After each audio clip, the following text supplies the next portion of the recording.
যারা ও মাই আলামিনের বাবা ফুটবলার আলামিন যিনি স্ট্রাইকার তিনি এসেছেন, তার সাথে আমরা একটু কথা বলবো। ন্যাশনাল টিমের হয়ে সে প্রত্যাশা সবারই আছে, মাঠে নামবেন। আপনার কেমন লাগছে? আলহামদুলিল্লাহ, আমার ছেলে ন্যাশনালে যদি আজকে খেলে আমাকে খুব খুশি লাগবে। ছেলের খেলা দেখতে কোথা থেকে এসেছেন, কত দূর থেকে এসেছেন?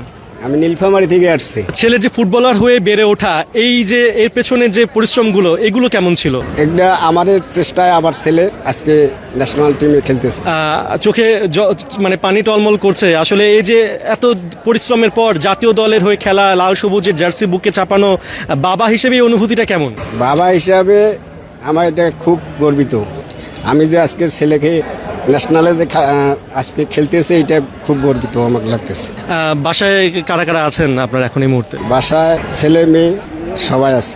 তারাও নিশ্চয়ই খেলা দেখার জন্য উন্মুখে বসে আছে। হ্যাঁ আছে। আপনাকে অনেক অনেক ধন্যবাদ আমার সাথে থাকার জন্য। আপনার ছেলের জন্য শুভকামনা, বাংলাদেশের জন্য শুভকামনা। আপনাকেও ধন্যবাদ। দোয়া করবেন সবাই আলামিন। সবাই দোয়া করবেন আলামিনের জন্য।